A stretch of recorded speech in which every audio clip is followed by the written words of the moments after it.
our latest test recipe come into the kitchen yet? You mean this old thing? Yeah, but it's the worst. I've already made it. Oh, well, hold up. You want to turn that saute down to a simmer and tell me what you're talking about? What do you mean you already made it? We're a team. You know, Reese and Graham, Graham and Reese. You can't just work on the recipes without me. I'm sorry, Reese. I wasn't trying to hurt your feelings. It's not a big deal. I was honestly just trying to save your chef expertise for something that's a little more fun than today's test. Here, take a look. This thing is Snooze City, USA. Hold the holidays. What kind of a challenge is this? Couldn't we have tried something a little more difficult than a no-bake cheesecake? See, now you're feeling me. Somebody sound the alarm to wake me up because this cake is boring. Okay, my bad, Graham. I should know by now if you say it's not a big deal, then it's cooler than Frosty on a Christmas morning. You know, I've eaten a lot of cheesecake over the years. There was that one with the milk chocolate and the white chocolate and then the dark chocolate, and it was covered with Oreos and milk chocolate sauce. That cheesecake was amazing. Oh, and do you remember that time when I baked that one that was like, if a birthday cake tornado ran right into a cheesecake volcano and exploded into the best thing I've ever tasted? Oh man, that cheesecake was the best. But looking at the plan for this cheesecake, not so much. Yeah, well, I guess it's about time I get this boring, blah-de-da-de-da, no-bake cheesecake out of the oven. Stop right there, sous chef. The oven? You put this no-bake cheesecake in the oven to bake? What in the whisk happened to this thing? Well, let's take a look at our plan real quick. You put this cake in the oven, but this cake is a no-bake.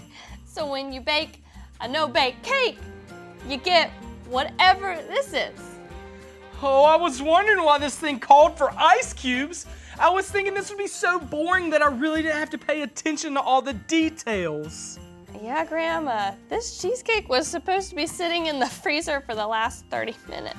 Oh no! Okay. Don't freak out. We need a plan. Let's just take it from the top. Do you mean start over? Well, that would work out for us if this cake wasn't supposed to be finished by 3 p.m.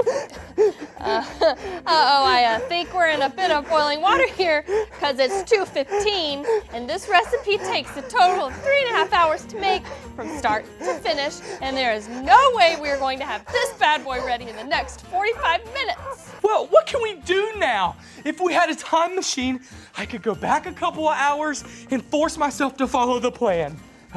Okay, Reese, that's the only answer. I need you to help me find a time machine. Do you think we can get one of those? Yeah, right, Graham, I wish, but we both know there's only one thing we can do. Okay, well, I guess since I'm the one that got us into this craziness, the least that I can do is call someone to help get us out. Oh, ginger snap. God has a plan for our lives, and we can trust Him even when we don't understand all that He is doing. There's a story in the Bible where we see this is true. There was a man named Joseph, and he was a carpenter living in the town of Galilee. Joseph was engaged to a young woman named Mary and learned that she was going to have a baby. This didn't make him very happy, which makes sense because they weren't even married yet. You see, Mary knew this was going to happen because an angel told her it would. It was all part of God's plan. One night, while Joseph was asleep, an angel from the Lord came to him in a dream. The angel said, "Joseph, son of David, don't be afraid to accept Mary to be your wife. The baby inside her is from the Holy Spirit. She will give birth to a son. You will name him Jesus. Give him that name because he will save his people from their sins." This all happened exactly how God said it would, many, many years earlier. God told his people that one day a special woman would be pregnant and give birth to a son. This baby would be called Emmanuel, which means God is with us. This is another name for Jesus. When Joseph woke up, he did what the angel told him to do and got married to Mary.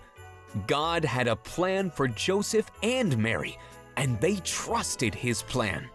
Even though you may not be sure about what God is doing through some of the crazy things happening in your life, you can trust him.